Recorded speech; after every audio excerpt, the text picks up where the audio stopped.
Bom dia, gente. Primeiro é um prazer ter vocês aqui. Eu queria saber se era possível vocês ativarem o vídeo aí de vocês, só para a gente tirar uma foto e ver os rostos de vocês, junto com o professor Anielson, e depois a gente fecha novamente. Será que é possível?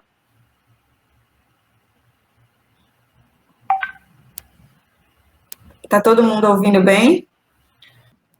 Olá, professora, tudo bem? Olha aí, começando a aparecer os rostinhos. Não tem problema se a gente tiver de pijama, né? Tá todo mundo em casa, home office. Bom, gente, eu queria me apresentar a vocês. Eu sou Marília Gabriela, eu sou professora. Hoje eu estou como assessora acadêmica do Centro Universitário de João Pessoa. E hoje aqui eu estou representando a Escola de Saberes, que é uma escola, como o nome já diz, uma escola voltada para todos os saberes, pautada pelos 4 pilares da educação, que é o aprender a ser, a fazer, a conviver e a conhecer. Então, hoje, a escola ela é voltada exclusivamente para o aprimoramento pedagógico docente, né, que a gente entende nessa caminhada aí com a educação, que existem algumas fragilidades na nossa formação enquanto pedagógico, e a ideia desse projeto é tentar aproveitar esse momento, né, que a gente tem que tirar o lado positivo de tudo, dessa pandemia, para a gente se aprimorar academicamente e pedagogicamente. Então, eu queria dizer que é um prazer ter vocês aqui. Temos professores de vários lugares do Brasil, e hoje a gente vai aprender um pouco mais sobre estilos e estratégias de ensino com o professor Anielson, ele que é pós-doutor em psicologia pela Universidade de Valência, tem doutorado em engenharia de produção, não é, pela Universidade Federal de Santa Catarina, e mestrado na área de concentração em organização e recursos pela Universidade Federal da Paraíba. Ele também compõe o Núcleo de Estudos em Aprendizagem e Conhecimento, o NAC. Então, a gente está com um professor que é especialista no assunto, que vai responder todas as perguntas que vocês colocaram e, além disso, vai tentar explicar para a gente um pouco da importância dos estilos e estratégias de ensino, tá certo? Aqui do nosso lado tem um chat, tá vendo? Eu ia pedir que vocês pudessem colocar todas as dúvidas de vocês nesse chat, e aí eu vou orientar aqui o professor, vou colocando. Assim que ele finalizar a apresentação, a gente abre para as dúvidas e ele vai responder. Combinado? Tá bem? Muito obrigada. Professor Anielson, queria aproveitar para agradecer logo que você aceitou o convite, né, para esse momento. A gente já se conhece há alguns bons, longos anos, né? O professor Anielson, além de um excelente professor, é meu amigo de coração, tem um coração enorme, além de todo o conhecimento que ele pode passar para a gente. Então, eu queria aproveitar já e agradecer pelo fato do senhor ter aceitado o convite, viu? Muito obrigada, e agora é toda sua. Olá, bom dia a todos e a todas. É um prazer muito grande aí colaborar com a Escola de Saberes, né? Hoje a gente vai conversar um pouquinho sobre estilos e estratégias de aprendizagem, né? Esse é um dos trabalhos que a gente vem fazendo dentro da Universidade Federal da Paraíba, onde eu sou professor, e dentro do Núcleo de Estudos em Aprendizagem e Conhecimento, em que a gente desenvolve várias pesquisas também na área de educação e administração, e de educação também voltada à aprendizagem dos estudantes, tá? Então, eu vou pedir para a Marília para apresentar para vocês, fazer uma pequena apresentação sobre esses dois temas, muitas vezes, principalmente sobre as estratégias da aprendizagem, porque muitas vezes a gente confunde estratégia de aprendizagem com estratégias de ensino, né? Então, a gente vai ter a oportunidade aí de, né, ter dentro das palestras, né, da Escola de Saberes, pessoas que vão falar sobre metodologias ativas de aprendizagem, e, consequentemente, essas metodologias ativas de aprendizagem, elas são estratégias de ensino e aprendizagem, mas existem estratégias de aprendizagem que são aspectos mais cognitivos mesmo, de como é que a gente consegue, né, reconhecer nos estudantes, né, a sua capacidade de processar informação, de aprender, e de como é que eles buscam realmente se subsidiar de recursos de apoio a esse processo de aprendizagem. Né? Então, a gente vem fazendo trabalhos, eu comecei a fazer trabalhos na educação superior, mas há uns 2 anos eu senti a necessidade da gente baixar um pouco os níveis de ensino, então chegar um pouco na educação básica, até porque trabalhando em 2 programas de pós-graduação, um de administração, um de gestão pública e cooperação internacional, a gente percebe a CAPES aí destacando a importância de se trabalhar na educação básica. Então, eu comecei a fazer um trabalho com o ensino fundamental 2, né, porque eu vou falar para vocês que tanto os estilos de aprendizagem quanto as estratégias de aprendizagem, só a partir do ensino fundamental 2, ou seja, a partir do momento em que aquele processo, né, de aprendizagem ele já está mais consolidado do ponto de vista de processamento de informações, dentro daqueles estágios de aprendizagem mesmo do próprio Piaget, e aí, consequentemente, o processo de reflexão, o processo de processamento da informação do ponto de vista cognitivo, ele se torna mais complexo. E aí os estudos sobre estratégias de aprendizagem a partir desse nível começam a também serem úteis para a escola.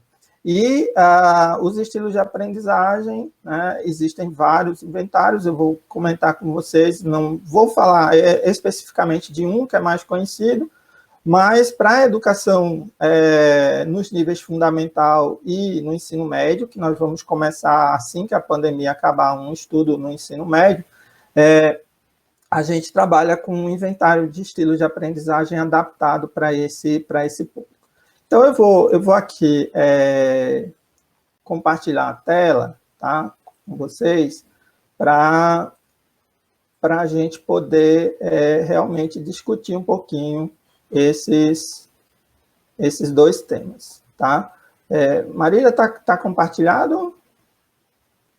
Tá sim, Aniel, está no primeiro slide aqui. Ok. Tá certo? Você consegue compartilhar toda a sua tela, Isso. E aí qualquer dúvida você pergunta que eu digo em qual slide está, tá?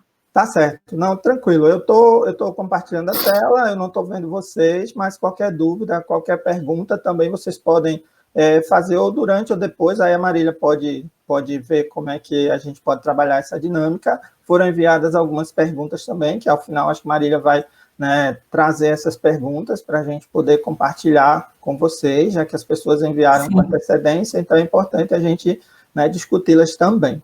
Então, como eu falei para vocês, a gente vai trabalhar esses 2 temas, estilos e estratégias de aprendizagem, porque eu percebo que quando a gente consegue, dentro de uma escola, ou dentro da educação superior, reconhecer nos estudantes os seus estilos de aprendizagem e as suas estratégias de aprendizagem, o professor e a própria escola conseguem estabelecer um conjunto de ações de planejamento pedagógico e, consequentemente, também de estratégias de avaliação que possam melhorar, né, o potencial de aprendizagem dos estudantes. Então, eu vou começar falando um pouquinho para vocês sobre estratégias de aprendizagem e depois sobre os estilos de aprendizagem.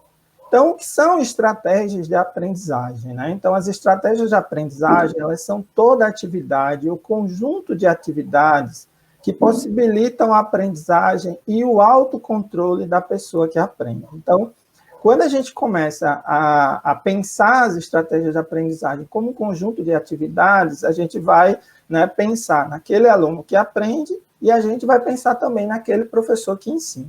Mas, muitas vezes, a gente não consegue identificar nos nossos estudantes quais são, né, o nível de desenvolvimento de estratégias de aprendizagem que eles possuem, e isso, muitas vezes, dificulta, né, o professor nesse processo de trabalhar individualmente, às vezes, cada criança, cada adolescente ou cada adulto também. No adulto, é claro que tem uma conotação diferente, porque o adulto ele já deveria, se ele é adulto para a educação de adultos, né, ter um autocontrole e ter um autodirecionamento no seu processo de aprendizagem, mas a gente tem percebido que não é bem assim também na educação superior. Então, o nosso objetivo com isso é também né, avaliar e refletir sobre essas estratégias de aprendizagem. Tem essa palavra autocontrole, que é bem interessante, porque nos estudos que a gente fez em escolas com crianças de 12 a 15 anos, a gente percebeu uma questão bem interessante, que eu vou comentar mais adiante com vocês, que é quando as estratégias de aprendizagem deles já são bem desenvolvidas, né, os processos de apoio à aprendizagem, eles assumem conotações diferentes em relação a pedir ajuda de alguém, em relação a ter autonomia mesmo para buscar, né, uma nova aprendizagem, ou seja, ele vai de maneira mais autônoma, ou ele sempre vai precisar de ajuda, ele gosta de trabalhar sozinho, gosta de trabalhar com pares. Então, as estratégias de aprendizagem, elas vão nos ajudar nesse processo. As estratégias de aprendizagem, elas podem afetar o estado motivacional ou afetivo do aprendiz.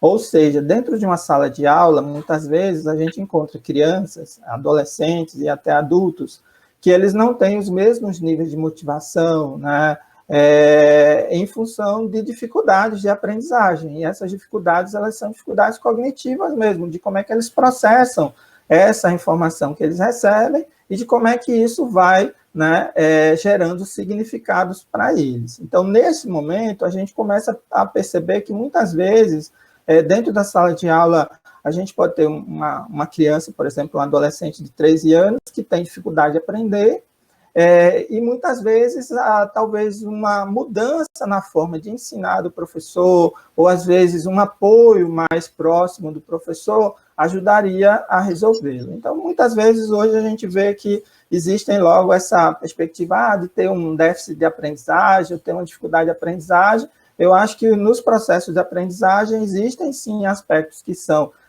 alguns distúrbios que existem de aprendizagem, e tem outros que podem ser corrigidos com apoio mesmo, né? Tentando trabalhar que estratégias de apoio à aprendizagem a gente pode utilizar. E isso, claro, quando a gente identifica os estilos de aprendizagem, fica mais evidente ainda. Outra questão importante para a gente é que as estratégias de aprendizagem, elas nos ajudam nesse processo de adaptação para lidar com as tarefas, né? Para aprender, para comunicar, para trabalhar em equipe, ou seja, né, quando a gente consegue desenvolver as nossas estratégias e até identificá-las, a gente consegue entender melhor como é que a gente se adapta a novas situações de aprendizagem. Porque, diariamente, no ambiente de ensino, a gente se depara com professores que são diferentes, com disciplinas que são diferentes, com atividades que são diferentes e com processos também, né, de aprendizagem que, de acordo com a faixa etária, de acordo com o nível desses, né, sujeitos de aprendizagem, a gente enfrenta aí, né, um conjunto de dificuldades ou facilidades. Elas são individuais, isso é bem importante a gente perceber, tá? Elas são individuais, por quê? Porque cada pessoa, ela tem níveis diferentes de desenvolvimento, e esses níveis são decorrentes das suas experiências, das suas preferências e das suas oportunidades, entre outros fatores. Então, o que é que a gente quer dizer com isso?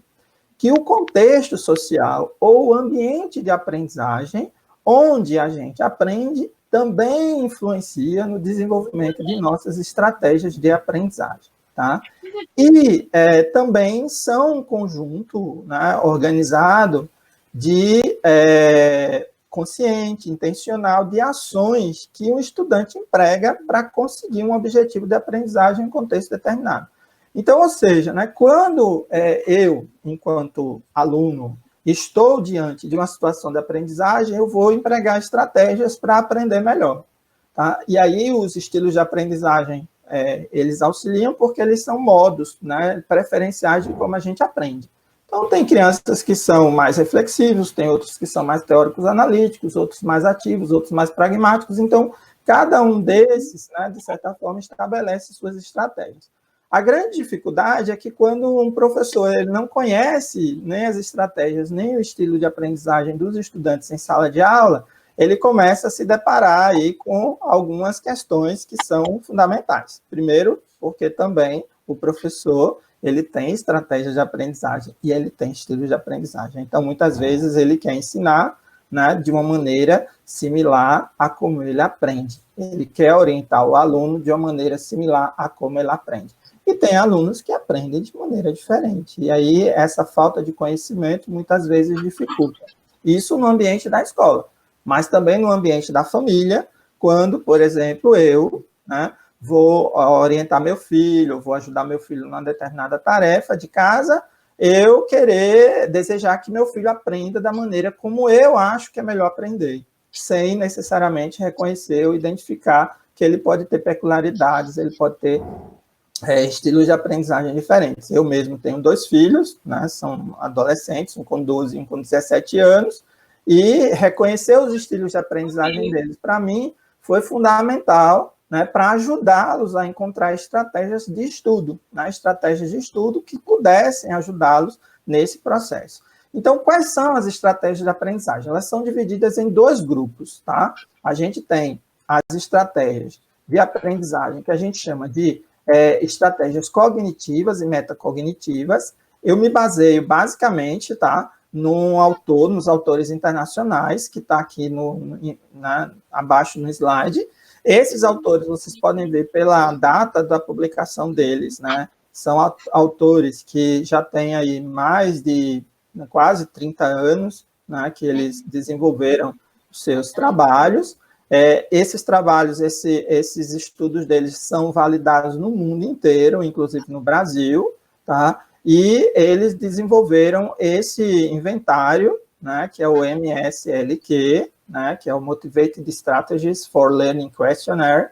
Esse questionário de aprendizagem para estratégias motivacionais, ele tem 2 grupos. Ele tem um grupo que avalia as estratégias de aprendizagem, que são 51 questões, e 30 questões que avaliam a motivação para a aprendizagem dos estudantes. Então, nós, né, estamos trabalhando com as estratégias de aprendizagem, mas existem também as 30 questões que avaliam a motivação para a aprendizagem. Motivação interna, intrínseca, extrínseca, avalia também níveis de alta eficácia, né, dos estudantes, e até nível de ansiedade também. Esse inventário ele consegue, né, nos ajudar. E é importante destacar, gente, que no contexto da escola, a gente tem uma equipe pedagógica, e no contexto da universidade, a gente muitas vezes não tem núcleos de apoio pedagógico. Mas a gente não pode nunca deixar de considerar que esse questionário ele vai dar para a gente uma avaliação, né, daquele momento, da forma como os alunos aprendem, de que estratégias esses alunos utilizam para os seus processos de aprendizagem. Tá? O que é importante a gente destacar é que eles sozinhos, né, não são suficientes para a gente compreender de forma, vamos dizer assim, completa a realidade de um determinado estudante. Isso precisa, muitas vezes, ser complementado com a avaliação qualitativa, né, a partir de reuniões pedagógicas com os professores, para a gente analisar caso a caso, né, identificar alunos que tenham dificuldade de aprendizagem, que isso pode afetar a forma de identificação, inclusive até dele responder o inventário, isso também é algo fundamental para a gente. Então, é um aspecto de suporte, mas ele sozinho, se não for muito bem trabalhado, se não for muito bem utilizado, e também destacar sempre que tanto os estilos de aprendizagem quanto as estratégias de aprendizagem, elas são balizadas pela experiência e pelos processos ou pelos estágios cognitivos de desenvolvimento que a gente tem. Então, por exemplo, não dá para que eu deseje avaliar as estratégias metacognitivas de uma criança de 7, 8 anos de idade, que eu não vou conseguir, porque ela ainda não está no estágio de desenvolvimento cognitivo em que essas estratégias estejam bem desenvolvidas, tá? Então, a gente ainda está no processo de desenvolver esses aspectos mais de cognição, esses processos mais de raciocínio hipotético-dedutivo, que só vai acontecer a partir dos 11, 12 anos de idade. Na educação superior, não, é muito tranquilo. Então, quais são as estratégias cognitivas que cada um de nós utilizamos e que cada um de nós desenvolvemos, né? A revisão, a elaboração, a organização e o pensamento crítico. Então, muitas vezes, né, quando a gente está aprendendo, a gente tem muitas estratégias de revisão. E essas estratégias, às vezes, repetir o conteúdo, né, fazer alguma anotação e tentar decorar isso. Então, essa estratégia de revisão, ela consiste em pronunciar, em nomear, ou dizer de forma repetida os estímulos que são apresentados dentro de uma tarefa de aprendizagem. Tá? É uma estratégia? Mas do ponto de vista cognitivo, ela é uma estratégia muito básica. Ou seja, tem que desenvolver essa capacidade, né, do aluno ir além da revisão, né, dele começar a combinar esses elementos informativos de uma forma coerente, de uma forma significativa. Aí tem, por exemplo, a gente pode dizer, vamos fazer um resumo, vamos fazer uma síntese, né, disso aqui. Então, aí a gente está entrando numa estratégia não de revisão, mas a gente já está chegando numa estratégia de elaboração. Depois, a gente vê o quê? A gente vê uma estratégia de organização. Então, eu já, né, revisei, eu já, né, combinei esses elementos e agora eu vou começar a fazer uma relação com o meu conhecimento prévio. Tá? E aí vem os problemas. Eu não consigo desenvolver bem a minha estratégia de organização se o meu conhecimento prévio ele for deficitário. Então, se um aluno tem uma dificuldade, por exemplo, em história, né, de anos anteriores, numa determinada série que ele está vivendo, se demandar dele uma compreensão do conhecimento prévio, ele vai ter dificuldade nesse processo de organização. E aí vem o pensamento crítico, que ele ajuda os estudantes na utilização desse conhecimento prévio em novas situações, que aí basicamente eu já consigo pegar aquele conhecimento prévio, eu já trago esse conhecimento prévio e, a partir daí, eu já começo a estruturar de uma forma mais organizada, né, o entendimento sobre aquela situação. E aí eu consigo lidar melhor com os problemas, eu consigo lidar melhor nos processos de tomada de decisão e começar a fazer uma avaliação crítica. Então, o pensamento crítico, né, realmente, ele, né, é bem importante nesse momento, quando a gente já consegue realmente, né, do ponto de vista cognitivo, fazer essas associações. E muitas vezes é o que se deseja hoje. Por exemplo, quando a gente vai para as estratégias ativas ou as metodologias ativas, a gente vai trabalhar ou vai querer desenvolver no aluno muito pensamento crítico e, né, as estratégias metacognitivas. E aí, nessas metacognitivas, a gente já vai perceber que o aluno ele já tem um pouco mais de autonomia, porque ele já planeja, ele já controla, ele já avalia melhor se isso é certo, se não é certo. Então, consequentemente, ele acaba tendo um nível de autonomia maior. E aí ele já conhece um pouquinho como é que ele processa um conhecimento, do ponto de vista, né, do cérebro, um processo mental mesmo. E ele consegue regular melhor os seus objetivos para alcançar suas metas. Então, é o que a gente deseja, né, em todos os nossos alunos, é que eles realmente, né, desenvolvam essas estratégias, né, metacognitivas nos processos de aprendizagem. Agora, para que eu desenvolva essas estratégias, eu também tenho, né, o que o inventário avalia também, são as estratégias de apoio ao estudo. Então, como é que cada um de nós, né, como é, por exemplo, que a Mariene, que a Cíntia, né, a Marília, elas utilizam estratégias de apoio ao estudo, ou seja, como é que elas gerenciam o tempo e o ambiente de estudo, como é que elas regulam o esforço, como é que elas aprendem com pares e elas buscam ajuda. Então, a gestão do tempo é como é que o estudante organiza seu tempo e o ambiente de estudo.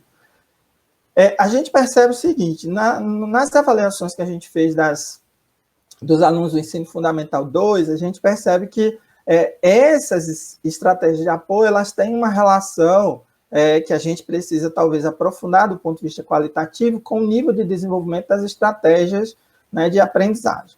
Por exemplo, a regulação do esforço, que é a habilidade do estudante para controlar o esforço e a atenção diante de distrações ou nas tarefas pouco interessantes e talvez difíceis. A gente percebeu que os alunos que têm estratégias de aprendizagem cognitivas e metacognitivas mais desenvolvidas, eles têm uma regulação do esforço, né, maior. E aqueles que têm, né, que, por exemplo, têm estratégias de organização ou de pensamento crítico menos desenvolvidos, eles têm uma regulação do esforço menor. Já na aprendizagem com pares e a busca de ajuda também tem a ver com autocontrole. Então, a gente percebeu, por exemplo, que alunos com pensamento crítico e meta-regulação,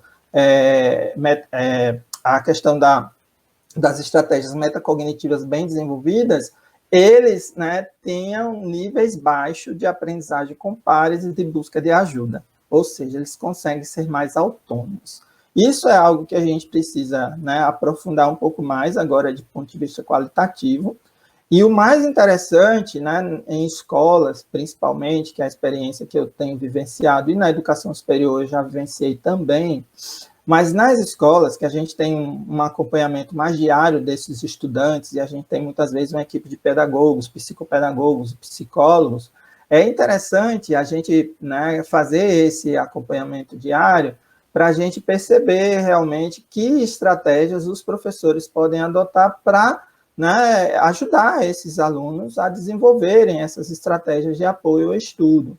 É claro que, além dessas estratégias, a gente pode trabalhar técnicas, né, de apoio ao estudo, uso de mapas conceituais, estímulos a fazer síntese, estímulos a buscar, né, materiais complementares para aprender. Tudo isso vai favorecer o desenvolvimento dessas estratégias cognitivas e metacognitivas, tá? Então, assim, aqui eu finalizo essa parte de discussão das estratégias e vou direto para os estilos de aprendizagem, tá? Os estilos de aprendizagem, eu trabalho com eles há mais de 12 anos, né? Então, hoje, né, muitas vezes, de tanto você pesquisar e de tanto você avaliar os alunos, muitas vezes, conversando com alguém, né, eu consigo identificar mais ou menos como é que ele aprende.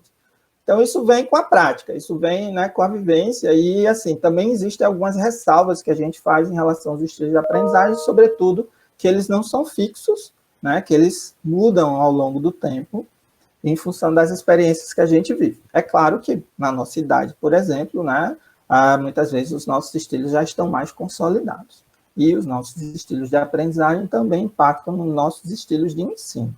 Então, eles são o quê? Eles são preferências individuais de cada um de nós, que vão caracterizar o quê? Modos específicos de como as pessoas aprendem, tá?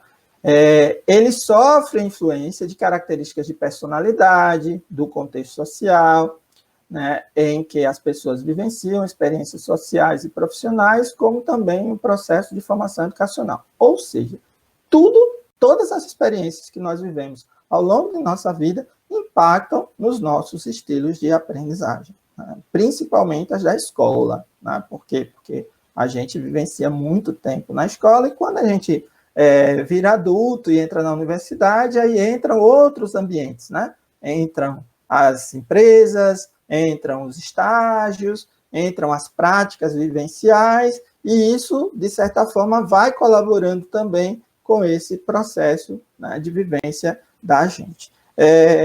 Existem no mundo, gente, mais de 60 inventários de estilos de aprendizagem, tá? Desses, assim, existem uns 13 inventários que são os mais difundidos. Eu, basicamente, trabalho há muito tempo com o inventário do David Kolbe, tá?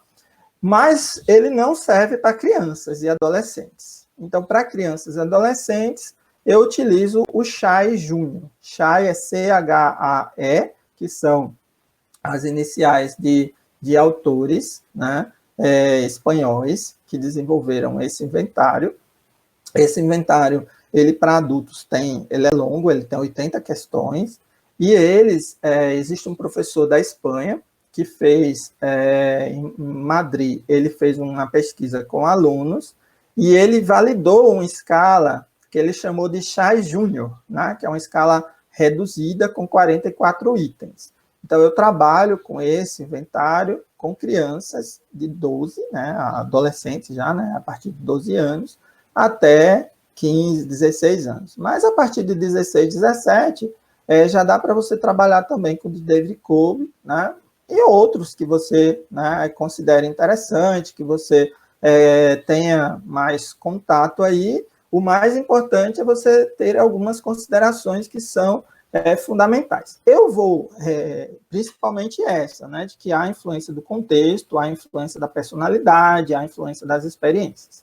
Eu vou falar para vocês, né, um pouco depois, mais adiante, do Kolbe, porque, para mim, ele estrutura bem, ele, né, como é um autor que passou a vida inteira pesquisando, ele ainda pesquisa estilos de aprendizagem, E o livro dele, que apresentou essa teoria, que ele chama Teoria da Aprendizagem Vivencial, em 1984. Então, isso indica que ele começou a estudar, né, esse processo muito antes. Então, eu diria para vocês que o Kolbe deve ter começado a estudar o inventário dos estilos de aprendizagem, os estilos de aprendizagem, há uns 40 anos, né, atrás. Então, é um pesquisador que passou a vida inteira dedicado a estudar um tema, e depois, né, vocês veem nessa segunda referência, que tem Kolbe e Kolbe, a Alice Kolbe, que é a sua esposa, começou a trabalhar e começou a pesquisar com ele também. Tá? Então, os estilos de aprendizagem, eles são traços cognitivos, traços afetivos e traços também fisiológicos, que servem como indicadores relativamente estáveis de como os alunos percebem, interagem e respondem em seus ambientes de aprendizagem. E aí eu destaco para vocês um aspecto importante aqui, que ele diz que são indicadores relativamente estáveis. E eu falei para vocês que os estilos de aprendizagem eles podem ser mudados com a vivência de experiências. Mas isso não quer dizer por que eles são relativamente estáveis. É que assim, hoje eu tenho um estilo, amanhã eu vou ter outro. Não é assim, tá? É um processo de mudança que ocorre ao longo da vivência das experiências e ao longo do tempo. Então, eu não posso todo dia dizer que uma pessoa tem um estilo de aprendizagem diferente. Eu, muitas vezes, recomendo aos meus alunos realizarem a avaliação uma vez por ano, para que, né, eles consigam, né, ter um tempo maior, né, para verificar o que é que eles mudaram. E nós também não trabalhamos apenas com a análise do estilo em si.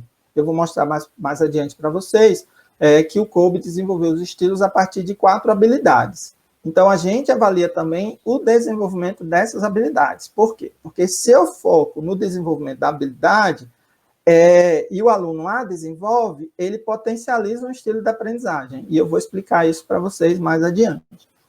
Então, os estilos de aprendizagem, eles impactam na ação dos professores, na nossa ação docente ou na ação da maioria de vocês, né, que atua como professor em todos os níveis de ensino. Por que isso acontece? Porque eles indicam preferências, e suas diferenças vão impactar no planejamento dos processos de aprendizagem docente. Mas, muitas vezes, os professores não conhecem nem o seu estilo de aprendizagem, imagina o estilo de aprendizagem dos estudantes. Então, esse é um aspecto. Segundo, quando a gente entende uma perspectiva mais contemporânea, a gente percebe que os estudos de estilos de aprendizagem, eles valorizam muito a criatividade e a capacidade de aprender a aprender. Então, essas são 2 características marcantes no mundo contemporâneo hoje. Né? Como é que a gente usa, né, desenvolve um processo criativo, um processo de aprendizagem, como é que eu desenvolvo essa capacidade do aluno, né, de aprender, desaprender, reaprender, ou seja, de, né, aprimorar o desenvolvimento dos seus modelos mentais para que as suas estruturas de significado, as suas estruturas cognitivas, elas possam se adaptar melhor às situações de aprendizagem que cada um vive. Então, esse é um outro ponto. E essa capacidade de aprender está ligado a esse. Então, essa capacidade de aprender está ligada aos conhecimentos e habilidades necessários que a gente pode aprender com mais efetividade em qualquer situação, né, entre a pessoa e o ambiente. E aí, o que eu destaco para vocês, relacionando essa perspectiva, né, dos conceitos que envolvem essa ideia de aprender que a gente tem dentro da sociedade e da educação hoje. Primeiro, eu preciso reconhecer as necessidades individuais. Quais são as minhas necessidades individuais? O que é que eu preciso conhecer, ser capaz de fazer para que eu tenha êxito? Então, identificar os estilos de aprendizagem, identificar é fundamental e é um outro, né, subcomponente, que são essas preferências e essas tendências altamente individualizadas de uma pessoa que influencia em sua aprendizagem.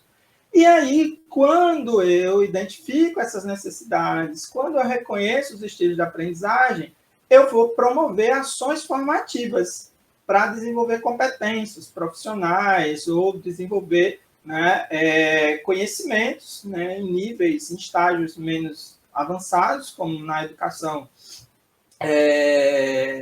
no ensino fundamental, que também existem competências. Existem as competências, né, da BNCC, por exemplo, que indicam realmente caminhos para que a gente possa desenvolver tanto na educação básica quanto, né, no ensino fundamental.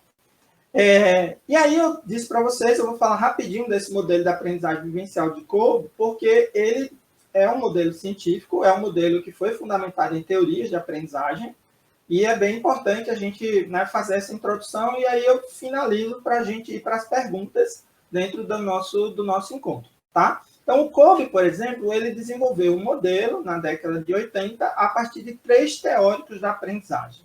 Ele utilizou o Kurt Lewin, o John Dewey e o Jean Piaget. Então, o Kurt Lewin, ele trabalhou a perspectiva da aprendizagem em 4 estágios, né? A experiência concreta, a observação reflexiva, os conceitos abstratos e a testagem desses conceitos, tá? E aí a gente começa a perceber que o Kolbe ele se utiliza muito desses estágios de Kurt Lewin mais adiante para caracterizar isso como as habilidades. O John Dewey, por exemplo, ele trabalha a aprendizagem como um processo dialético, integrando experiência, conceitos, observação e ação. Então, aí tem também esse elemento conceitual, observacional e da ação. Ele torna mais explícito esse desenvolvimento natural, porque ele fala dessa aprendizagem natural, dessa aprendizagem vivencial, que essa aprendizagem, ela transforma impulsos, sentimentos, né, da experiência concreta em uma ação. Ou seja, ele consegue trazer para a gente que nos processos de aprendizagem a gente precisa, além de levar o aluno, né, a desenvolver cognitivamente, né, aspectos cognitivos, isso se torna mais significativo quando é experiencial ou quando isso ocorre, né, na ação. E aí vem o Jean Piaget, que vai justamente trabalhar, né, os processos de aprendizagem como um ciclo de interação entre a pessoa e o ambiente. E aí Piaget traz, né, todo o desenvolvimento da infância e da idade adulta a partir de uma visão concreta de mundo a uma construção abstrata. Vai trabalhar também do ecocentrismo, ou seja, tudo está centrado, né, na pessoa em si, para uma reflexão mais internalizada, e isso demanda aí uma estrutura cognitiva mais desenvolvida. Então, esse crescimento cognitivo vai justamente caracterizar ou ocorrer pela interação entre os estágios de acomodação e de assimilação. Então, primeiro vem o estágio de acomodação do que eu estou aprendendo, e aí quando eu atribuo significado, eu vou assimilando esse processo. E aí essas duas palavras, elas são importantes também, porque o David Kolbe, ele denomina 2 estilos de aprendizagem, né, a partir desses, né, estágios do Piaget, a acomodação e a assimilação, que viraram o estágio acomodador e o assimilador. E aí, muitas vezes, os meus alunos dizem assim, professor, eu não sou acomodado, como se o acomodador fosse isso, né? E aí a gente vai explicar, e hoje eu já não trabalho tanto com os nomes de Kolbe, eu trabalho com nomes que são mais compreendidos e mais, vamos dizer assim, mais fáceis dos alunos perceberem os seus estilos. Eu vou falar para vocês mais adiante, né? E aí, só destacando para vocês os modelos de Piaget. Ele vai trabalhar os 4 estágios. Esses estágios eles ocorrem a partir do processo de desenvolvimento da criança, do adolescente, e, consequentemente, né, a gente espera que o adulto ele já tenha, né, todos esses estágios internalizados, porque ele já chegou no estágio das operações formais, onde a aprendizagem ela já é hipotética dedutiva. Mas aí, cada um desses estágios, a gente tem um tipo de aprendizagem. Então, o aprender fazendo, que é a aprendizagem nativa, o aprender por descoberta, que é a icônica, ou a aprendizagem mais indutiva e a hipotética dedutiva. E aí ele trabalha, né, a partir de fenômenos concretos, conceituação abstrata, o egocentrismo ativo e internalização reflexiva.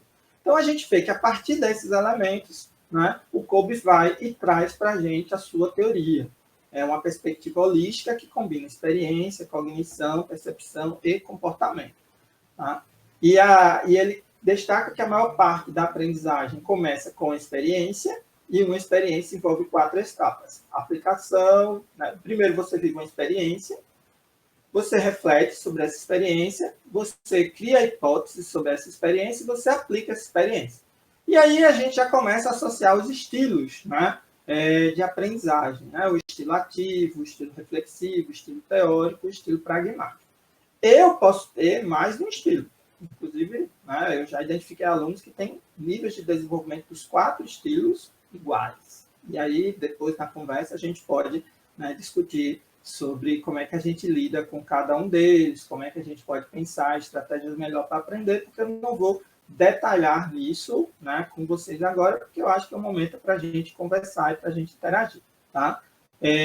Só destacando para vocês que o Kolbe ele trabalha com 4 habilidades. Né?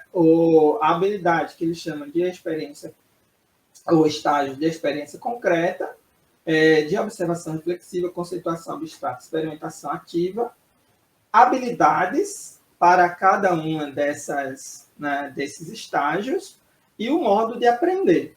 Então, por exemplo, a experiência concreta, né, as habilidades é ser capaz de se envolver de forma aberta, completa e sem viés em nova experiência.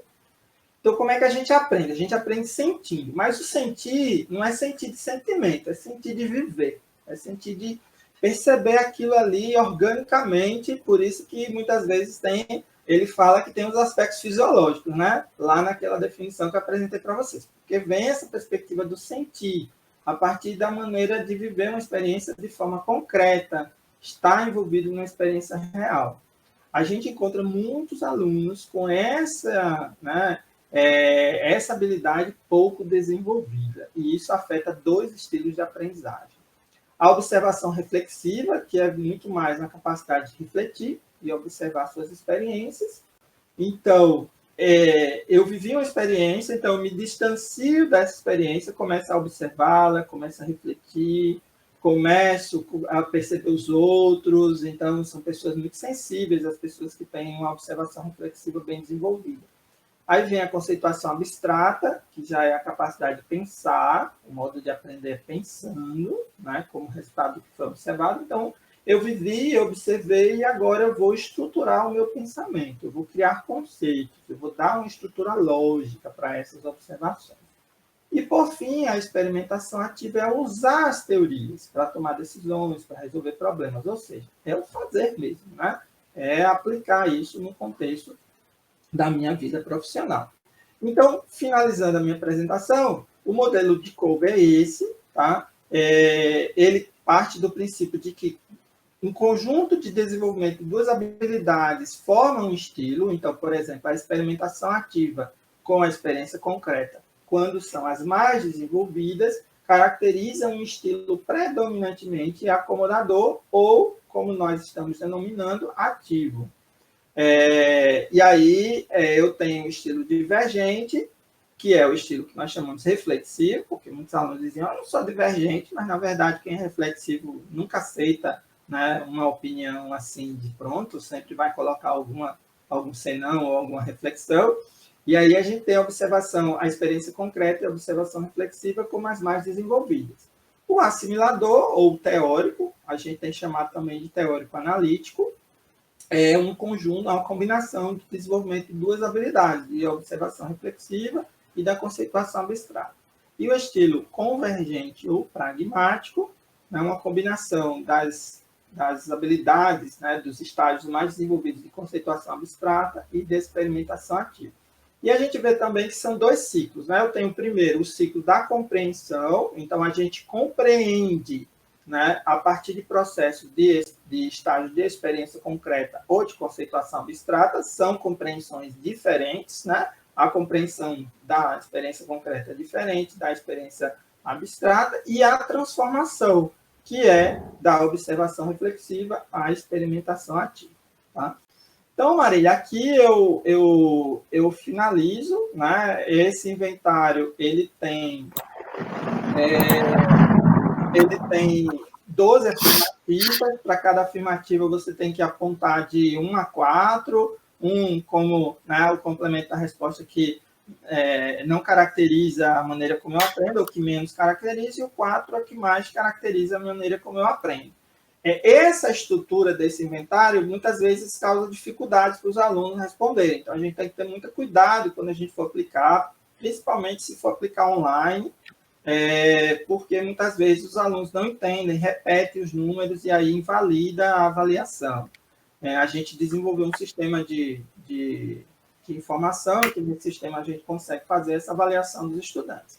E o outro inventário são as 44 afirmativas, e ele é mais fácil, porque os alunos vão só marcar aquelas respostas, vamos dizer assim, aquelas características, né, de como eles aprendem, que realmente estão vinculadas a eles. Então, se eu tenho 44, as que são, ele marca um X, e as que não, ele não indica. E ali, a partir dali, a gente faz a avaliação. E as estratégias de aprendizagem, como eu falei, são 51 afirmativas, tá? E aí fico à disposição de vocês. Marília, se você quiser também trazer as perguntas que foram, né, enviadas com antecedência também, a gente pode estar conversando. Obrigado. Tá bom. Obrigada, professor.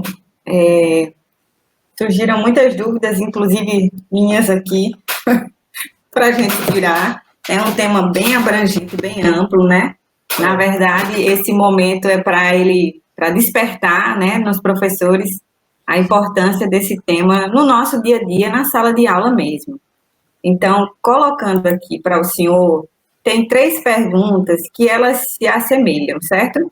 Certo. Porque é da professora Jéssica, da professora Linda Carter e da professora Val Fidelis. Elas querem saber quais estilos de aprendizagem a escola pode apresentar e qual estilo atenderia uma proposta de escola inclusiva.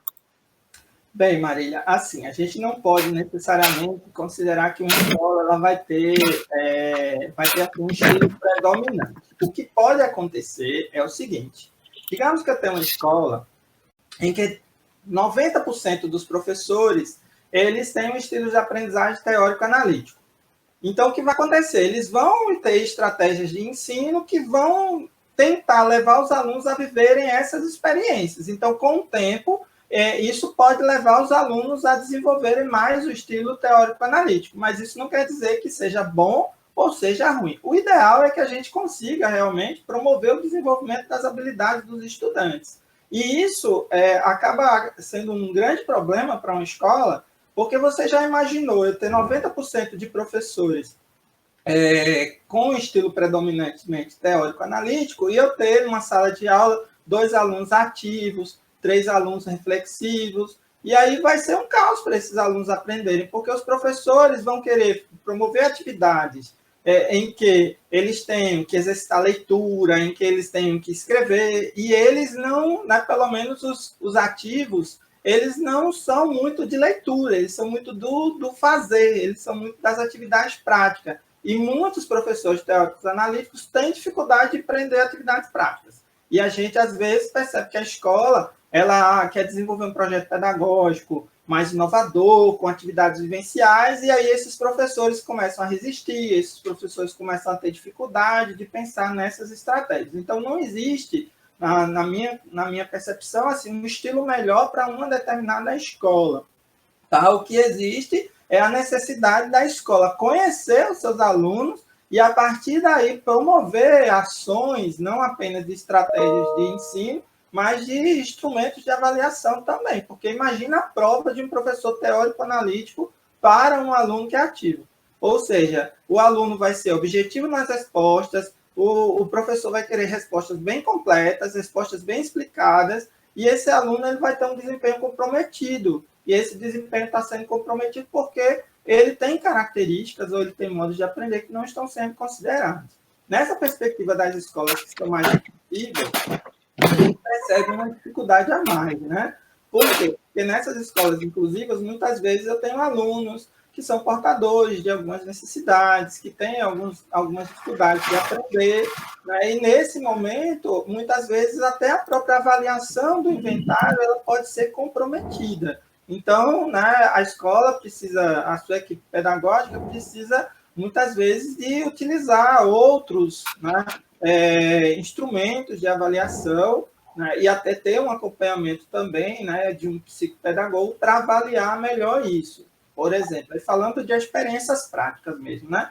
Eu já tive a oportunidade de trabalhar em uma escola que tem, né, essas peculiaridades em seus estudantes, e, por exemplo, um determinado estudante ter suas estratégias de aprendizagem muito comprometidas, até dificuldade mesmo de responder, né, o inventário. E aí a gente vai conversar com a escola, porque, né, a gente não vê isso nas respostas, a escola, não, ela toma medicamento, né, e esse medicamento dá sono, dificulta a maneira dela aprender, então, consequentemente, isso vai interferir, né, numa avaliação, e aí eu não posso simplesmente chegar com aquele mental e dizer, não, essa criança, ela é assim, né, muitas vezes eu preciso complementar com informações qualitativas da escola, mas é muito importante a gente ter essa consciência, porque às vezes a gente vai fazer uma análise e aí a gente quer tratar todo mundo como igual.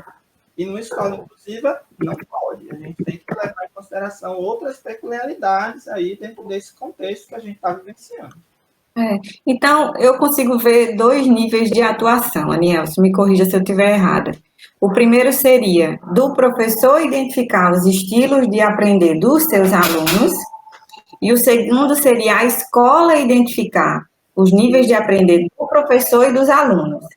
Porque Isso, aí ele vai estar lidando com gerações diferentes, não é isso? com certeza, tá? E o mais importante que eu vejo nesse processo e que a minha experiência tem demonstrado é o seguinte: muitas vezes a gente quer fazer a avaliação do estudante isolado. Por exemplo, a Marília tem uma filha, tua filha tem quantos anos? A mais velha? 9. 9, não dá. Mas, por exemplo, meu filho mais velho, ele tem 12 anos. Eu fiz a avaliação dele, tá? Fiz a avaliação dele, às vezes eu já fiz relatórios para amigos meus, porque estavam passando por muita dificuldade da criança.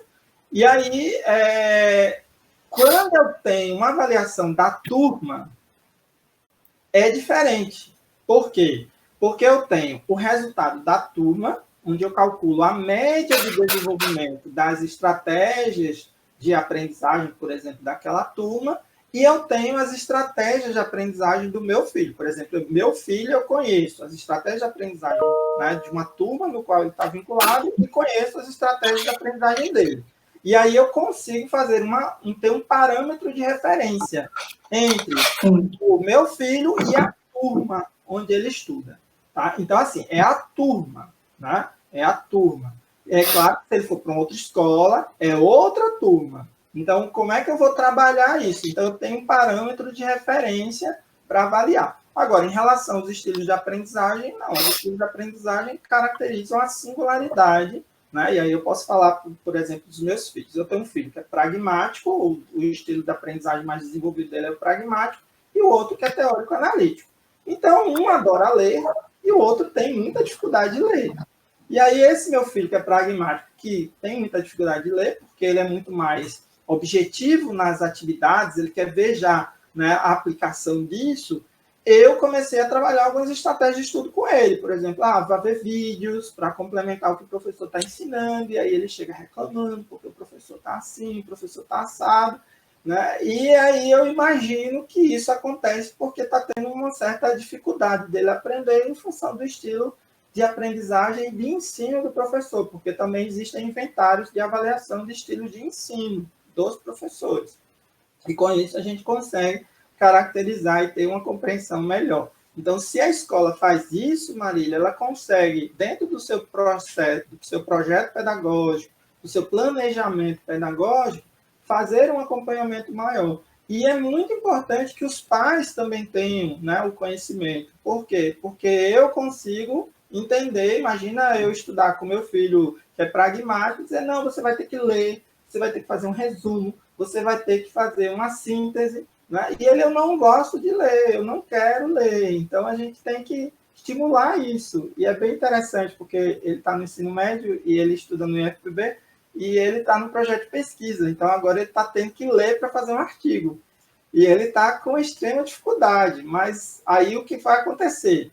Ele lendo esses artigos, ele vai começar a desenvolver a capacidade dele de conhecimento abstrato, de observação reflexiva. Aí ele vai ampliar o estilo teórico-analítico. Então, o que vai acontecer? Essa experiência que ele está vivendo com o tempo poderá desenvolver outro estilo de aprendizagem, que é o teórico-analítico. e aí isso vai dar a ele tanto a capacidade de pensar, de planejar, de estruturar o pensamento, como de aplicar isso no contexto da sua vida acadêmica e da sua vida profissional. Então, a escola, quando tem essa compreensão, pode pensar estratégias de ensino, provas diferentes. Então, não é que eu vou adaptar uma prova, como é que eu vou adaptar uma prova, por exemplo, para uma turma que tem estilos de aprendizagem muito diferentes?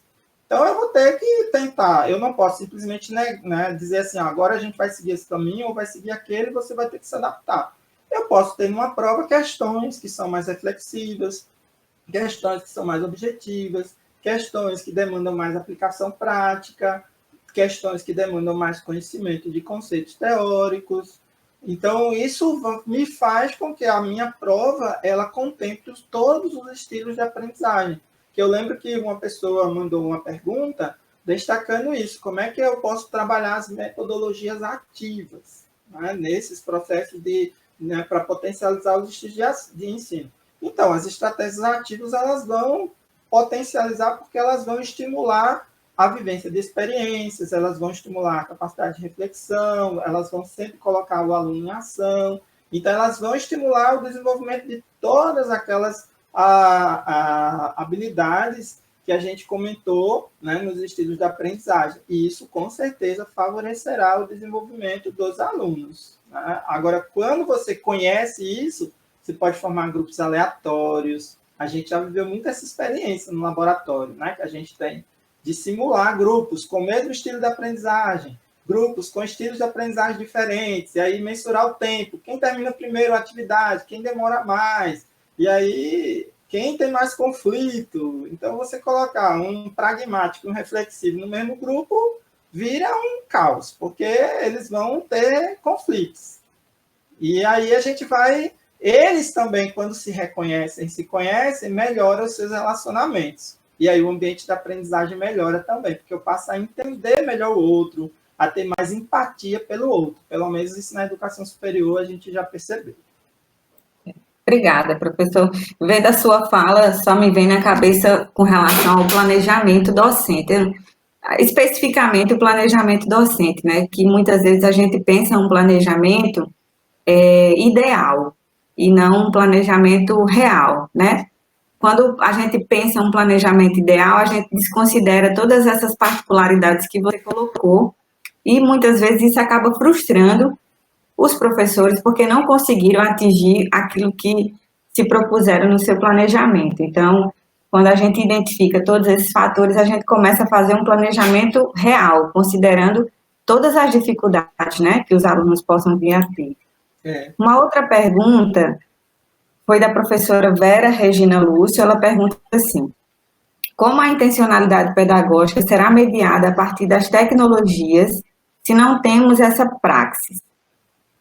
Pois é, né? A gente está vivendo isso hoje. Eu acho que o isolamento social que a gente tem vivido na pandemia, talvez ele leve a gente a também ressignificar o uso das tecnologias e o papel das tecnologias. Então, principalmente quando a gente lida com adolescentes, porque a gente vê assim que dentro do estágio do desenvolvimento afetivo e emocional dos adolescentes, a gente percebe que existem regiões do nosso cérebro que ainda não estão muito desenvolvidos e por isso os adolescentes eles sentem muito vergonha.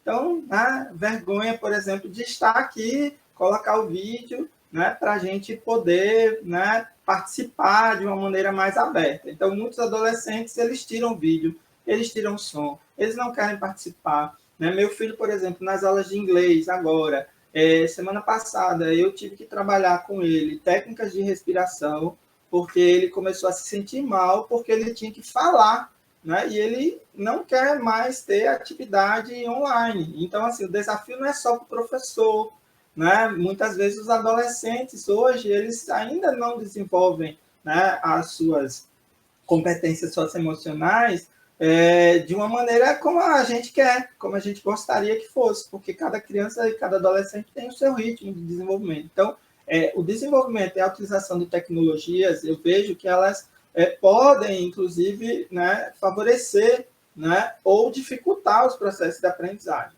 Principalmente porque, quando a gente utiliza tecnologias, O professor ele quer que o aluno ele desenvolva uma capacidade de ter autonomia. Tá? E aí, como ele, né, de buscar informação, de, né, ir atrás do conhecimento, então, como é que eu vou fazer isso com um aluno que ele não tem, né, do ponto de vista de estratégias de aprendizagem, um nível de desenvolvimento, por exemplo, de uma organização, ainda não tem um pensamento crítico, uma estratégia metacognitiva. Então, consequentemente, a sua regulação do esforço e a sua busca de orientação, ela demanda uma participação mais ativa, vamos dizer assim, dos professores. E agora, no isolamento social, será que a gente consegue transferir isso para os pais, que estão auxiliando e estão ajudando? Muitos pais estão também, né, em home office, trabalhando. Então, como conciliar tudo isso? Eu vejo que a gente está passando por uma fase dentro da nossa sociedade em que nós temos que, talvez, repensar esses modelos mesmo. Por exemplo, será que eu fui perguntar ao meu filho e perguntar aos amigos do meu filho se eles estavam com saudade da escola. E eles não estão com saudade da escola. Né? E aí isso me preocupa muito dentro desse processo. Né?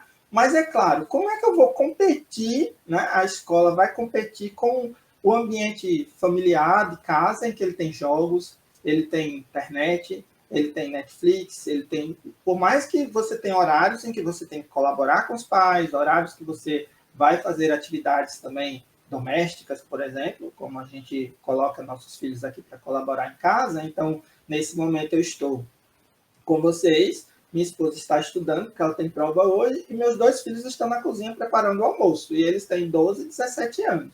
Mas isso foi um processo que a gente foi construindo ao longo do tempo.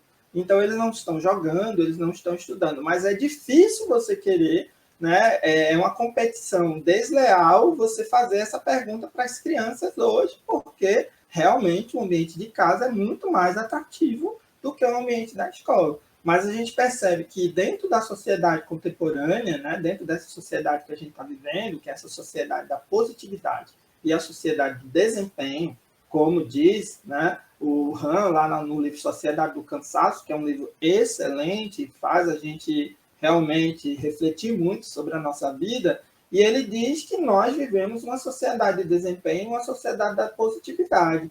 E essa sociedade ela acaba causando maior nível de doenças, né, de transtornos mentais, de transtornos comportamentais na sociedade. E romper com isso não é fácil. E o que é que a gente vivencia na escola? Desempenho, desempenho, desempenho é fundamental. E aí a gente precisa conciliar desenvolvimento cognitivo com desenvolvimento afetivo, com desenvolvimento social, e como é que as tecnologias elas poderão vir a ser utilizadas nesse momento dentro da sala de aula. Então, nós ainda não estamos prontos para esse, né, universo, né? A própria educação à distância, principalmente para trabalhar com crianças e adolescentes, elas, né, precisam, né, de muito desenvolvimento em termos de pesquisa para a gente poder criar metodologias adaptáveis a essa realidade e esse contexto. Por outro lado, eu vejo que é uma oportunidade da gente começar a pensar mesmo, a gente começar, né, dentro das universidades, a desenvolver pesquisas, né, dentro desse contexto. Eu estava conversando ontem com um orientando meu doutorado, dizendo para ele assim, que nós, das ciências sociais aplicadas, hoje talvez a gente não esteja na linha de frente do combate ao coronavírus, mas daqui a meses ou anos a gente vai estar na linha de frente no entendimento das consequências e das propostas de transformações, né, de entendimento da sociedade pós-pandemia do coronavírus. Então, assim, são estágios, né, de contribuição que a gente vai, né, perceber dentro da sociedade. Mas as tecnologias, eu diria que são os nossos grandes desafios aí no futuro, né, para a gente melhorar a qualidade do ensino e a qualidade da aprendizagem dos nossos estudantes. Mais um desafio, né? Dos poucos que já se coloca para a educação, não é? É verdade. Acho que todas as outras perguntas você já respondeu, mas aqui no nosso chat tem uma pergunta da professora Gislaine, mas eu acho que você já respondeu também. Ela pergunta: como as estratégias de aprendizagem são diferentes?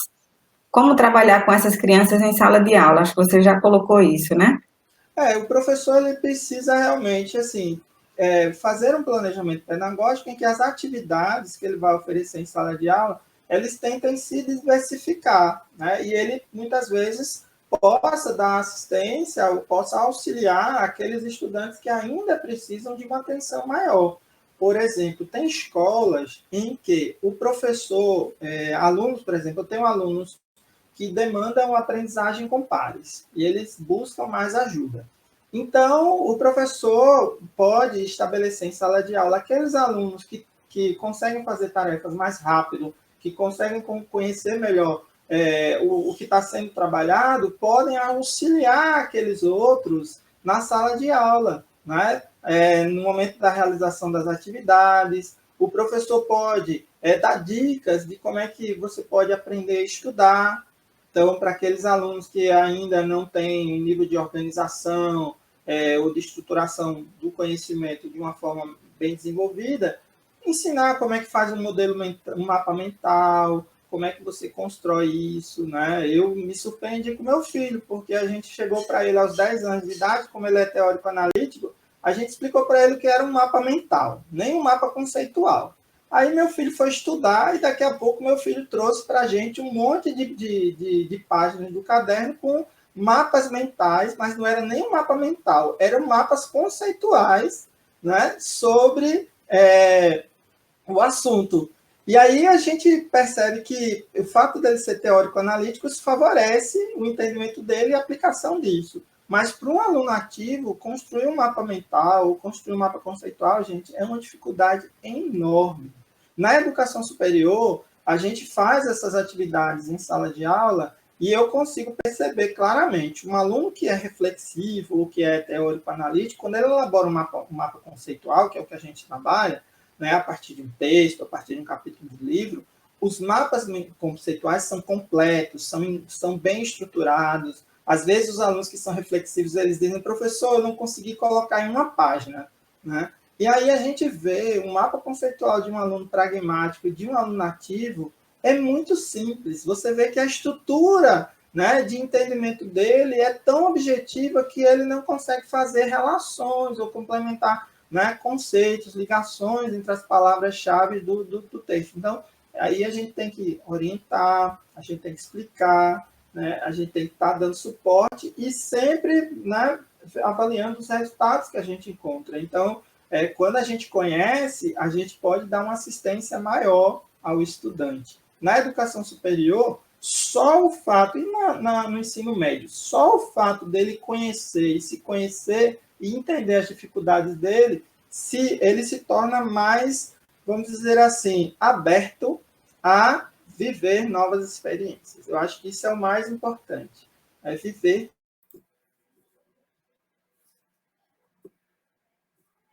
né, a aprender, né, de uma forma diferente e, consequentemente, desenvolver algumas habilidades que são necessárias dentro desse processo.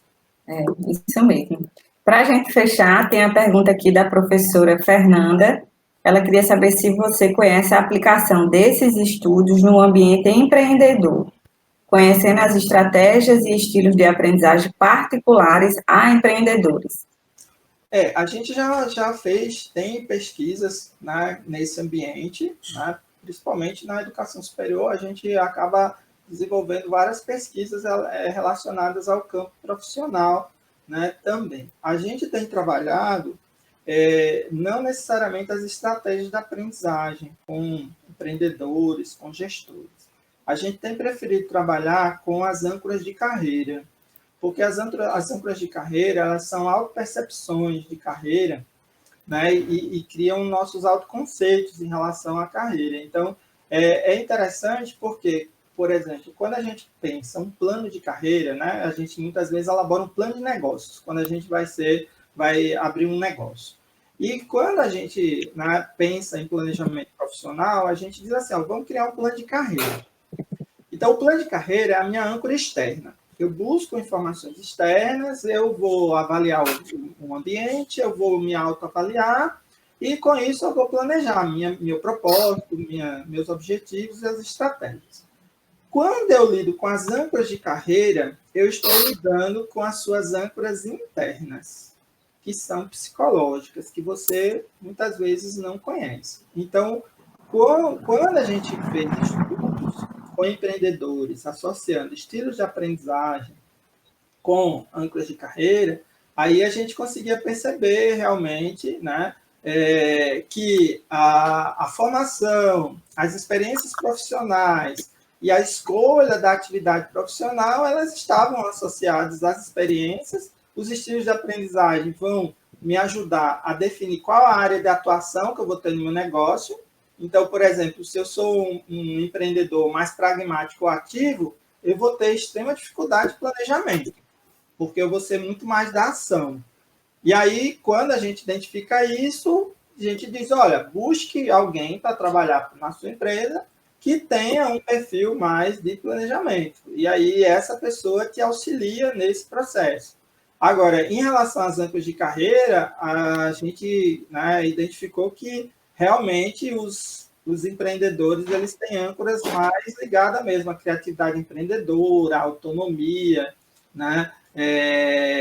E a desafios, a vivência de desafios, né? Diferentemente, né, de outros profissionais. Então, a gente prefere trabalhar linkando estilos de aprendizagem com âncoras de carreira, né, que isso pode nos ajudar a entender melhor o perfil daquele profissional. E aí, claro, se quiser utilizar as estratégias de aprendizagem, pode usar, mas essas estratégias de aprendizagem elas são muito úteis para a gente avaliar situações de ambiente formal de aprendizagem, né? Porque você vai viver situações, né, frequentes ali na sala de aula, e muitas vezes você tem dificuldades que você não sabe por que você vivencia aquelas dificuldades, e isso é muito importante dentro dessa perspectiva. É um grande desafio para a gente nesse sentido. Tem um outro ponto que eu gostaria de destacar para vocês, assim, é que os estudos que foram realizados no Brasil, a maioria deles, gente, pelo menos com alunos da educação superior e profissionais, indicam uma predominância muito forte de estilos teórico-analíticos. Então, a gente é um povo, né, caracterizado muito por profissionais que são teóricos analíticos. Então, o que é um estilo teórico-analítico? É aquele que a observação reflexiva e a conceituação abstrata são mais desenvolvidos. Então, a gente tem uma capacidade muito grande de estruturar as nossas ideias, de tornar essas ideias mais claras, mais objetivas, mas muitas vezes a gente tem dificuldade de colocá-las em prática. Por quê? Porque a gente não tem um nível de desenvolvimento do estilo mais pragmático. E outra observação que eu digo para vocês é que todos nós temos, em alguma medida, desenvolvimento de todos os estilos. Agora, existe um que nós chamamos de predominante. Então, muitas vezes a gente trabalha com os nossos alunos e com profissionais dizendo, olha, o seu estilo predominante de aprendizagem é esse. Porque se a gente não toma muito cuidado, a gente não pode rotular aquela pessoa. Porque aí a pessoa ela vai incorporar que ela é assim, que ela não vai mudar, e isso pode trazer alguma dificuldade para ela. Então, esse é um outro aspecto também que a gente coloca, né? E aí nós também nos questionamos, né? Até que ponto o nosso sistema educacional ele ainda é um sistema educacional muito centrado nessa perspectiva de desenvolver mais as habilidades de reflexão, as habilidades de conceituação abstrata mesmo, né? E menos da ação. Ou seja, até que ponto a gente é muito mais do pensar do que do agir. E isso é algo que a gente precisa, talvez, né, refletir, porque não são estudos locais que a gente desenvolveu aqui na universidade, são estudos do Brasil inteiro. Né? E aí, na área que eu atuo, por exemplo, nos Estados Unidos, a predominância de alunos de administração é ativo, ou seja, alunos que têm capacidade de correr risco, alunos que são muito ansiosos porque querem resolver as coisas, ou seja, muito da prática. E no Brasil, os estudos revelaram que mais de 50% dos nossos alunos de administração têm estilo predominante teórico-analítico. Então, a gente vê aí, né, até que ponto o nosso sistema educacional, comparado com o sistema educacional de um outro país, também influencia nesse processo de ensino. E outra observação que eu faço para vocês é os alunos que têm os 4 estilos de aprendizagem, por exemplo, no mesmo nível de desenvolvimento. É ótimo, não é? Porque eles podem realmente ter habilidades múltiplas, né? Se a gente for pensar lá no Gartner, a gente pode chegar a essa conclusão. Mas não é bem assim, gente. Tá? Eu já me deparei com muitos alunos com os 4 estilos de aprendizagem, com o mesmo nível de desenvolvimento, e são alunos que têm uma dificuldade enorme de, né, estabelecer o que eles querem da vida. Então, por quê? Porque eles são bons em tudo. Então, eles começam a desenvolver uma coisa, daqui a pouco eles dizem, não, mas aquilo ali é melhor, então eu vou por ali, depois eu vou por aqui. E isso, ao invés de ser algo potencial para eles, acaba dificultando quando eles não se conhecem. E eu já me deparei, inclusive, com alunos que, quando eu fiz a análise para eles quase choraram, porque eles disseram que finalmente alguém conseguiu ajudá-los a entender a essência da vida deles. E o mais legal para mim foi que uma semana depois eles me informaram que falaram com a mãe, com o pai, que estavam indo para um psicólogo para ajudar, e eram alunos que começavam e nunca terminavam as coisas. E eles não terminavam, achavam que isso era um problema na vida dele, e, na verdade, era uma característica que eles tinham que trabalhar. Ou seja, eles tinham que sempre, né, buscar finalizar aquilo que começou para que isso possa ajudá-los no seu processo de desenvolvimento. E já me deparei, inclusive, com alunos que estavam na 3ª graduação, porque achavam que aquela não era graduação, que ele queria fazer outra, depois outra. Então, vai ser uma pessoa que vai ficar buscando a vida inteira e não vai se sentir realizado, porque tem muito potencial, né, a se trabalhar. Então, essa é uma experiência também interessante, né, dessa minha vivência prática, acompanhando aí alunos há mais de 10 anos, que é importante a gente também perceber. É legal, é uma meta que a gente tem, realmente, de desenvolver todas as habilidades em níveis que potencializam, mas nem sempre as empresas estão preparadas para isso, nem sempre as universidades estão preparadas para isso, nem sempre as famílias estão preparadas para isso, né? E você, individualmente, pode não estar preparado para isso porque você não se conhece, você não sabe que você tem essa característica, né? E isso é algo assim muito importante a gente considerar, porque envolve a minha vida, envolve a vida do estudante, né? Envolve um acompanhamento do processo de aprender dele que reflete na sua vida profissional mesmo. Exatamente. Eu acho que... Professor? Estou ouvindo.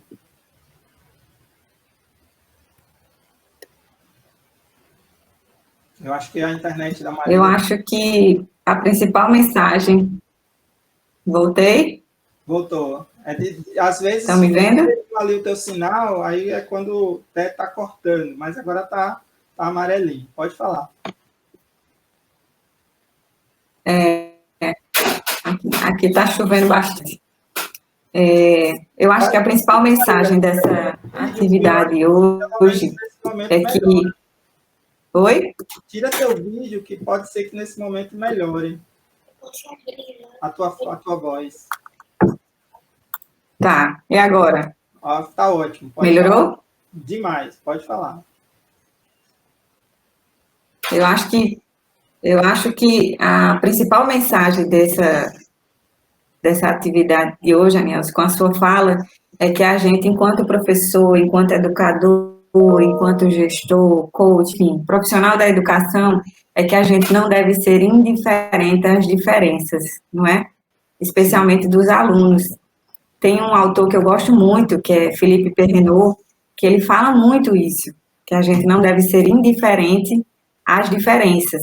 E para isso existem as estratégias que você colocou, para a gente tentar não contemplar as particularidades desses alunos.